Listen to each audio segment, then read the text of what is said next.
बकरीद के दिन कुर्बानी जहां होगी वह सार्वजनिक स्थल नहीं होगा, जो निर्धारित स्थल और पहले से चली आ रही वहीं पर होगा।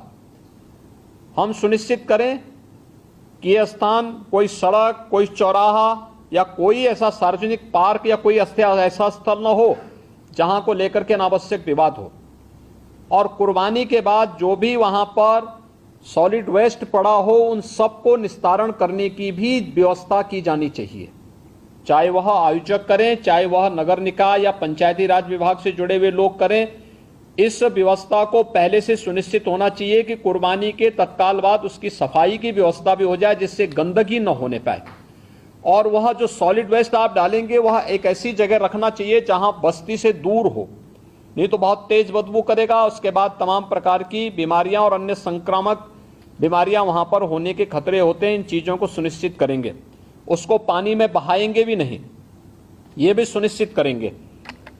जल जमाव न हो कहीं भी नगरीय क्षेत्र में, चाहे वह बकरीद से जुड़े हुए आयोजन हो, कावड़ यात्रा से जुड़े हुए हो, नाग पंचमी के कार्यक्रम हो, या फिर श्रावण पूर्णिमा के या सावन जो मेला लगता है अयोध्या में, कहीं भी जल जमाव न हो। और 31 जुलाई से 9 अगस्त के बीच में मुहर्रम भी है। देखिए, सभी आयोजन एक दूसरे के साथ जुड़े हुए हैं। मुहर्रम के दौरान इस दिशा से इसकी कार्य योजना बनाने के लिए जो हम लोगों ने धर्मगुरुओं के साथ संवाद बनाने की कार्रवाई को विभिन्न अवसरों पर अपनाया है, उसको हम पहले से ही तैयारी कर लें। और बहुत सारे जनपदों ने इस पर अपना कार्य प्रारंभ भी किया है। और मुझे लगता है कि हमें इसको एक निरंतरता देनी चाहिए। संवाद बनाने में कोई भी किसी भी प्रकार की कोई समस्या नहीं होनी चाहिए।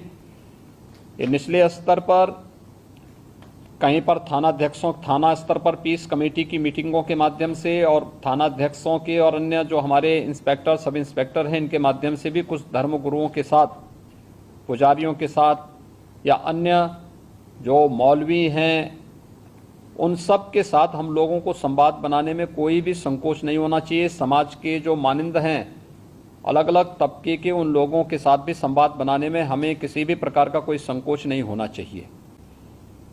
पर्व और त्योहार कोई भी हो, शासन की जिम्मेदारी बनती है वहां पर सुविधा देना और सुरक्षा का बेहतर माहौल देना। कोई भी पर्व और त्योहार हो परंपरागत तरीके से हो, परंपरा से हटकर कुछ भी हम न होने दें। आयोजकों के नाम नोट करें, आयोजकों से हम लोग एप्लीकेशन जरूर लें और उनसे सुनिश्चित जरूर कराएं। हमने गृह विभाग को भी मैंने एक परफॉर्मा उपलब्ध करवाया था कि उसे हर एक जनपद में उपलब्ध कराएं और उसी के माध्यम से अनुमति भी सुनिश्चित कराएं। शर्तें जोड़िए उसमें कि वह कहीं भी शांति को भंग करने वाली व्यवस्था, कोई भी ऐसा बयान नहीं देंगे, कोई भी ऐसा कार्य नहीं करेंगे जिससे शांति व्यवस्था भंग होती हो, या किसी जाति, मत, मजहब, वर्ग, संप्रदाय या किसी भी अन्य उसकी भावनाएं आहत होती हैं, कोई भी इस प्रकार की बयानबाजी न हो। इस पर ध्यान देने के लिए हमें जहां व्यवस्था बनानी पड़ेगी वहीं साथ ही साथ हम इस बात को सुनिश्चित करेंगे बकरीद के लिए मुस्लिम धर्मगुरुओं के साथ और इस आयोजन के साथ जुड़े हुए जितने भी लोग होंगे उन सभी के साथ हमें संवाद बनाना होगा। कावड़ यात्रा के लिए भी हमें कावड़ संघों के साथ, कावड़ संघ हैं बने हुए हर एक जगह, उनसे भी संवाद बनाना पड़ेगा। अगर हम उसी स्तर पर संवाद बनाएंगे तो बाद में जब ये भीड़ इकट्ठी होती है तो उस समय समस्या नहीं खड़ी होती है, तब ये कार्यक्रम एक रूटीन का हिस्सा बन जाता है, फिर उसमें कोई समस्या पैदा नहीं होती है। यह सुनिश्चित करें क्योंकि ये सारे कार्यक्रम पड़ेंगे और 15 अगस्त को स्वतंत्रता दिवस का कार्यक्रम भी होगा, जो बात चूंकि अमृत महोत्सव है आज़ादी का, तो इस अवसर पर कुछ विशेष आयोजन होंगे। उन आयोजनों के साथ पूरा प्रदेश जुड़ेगा।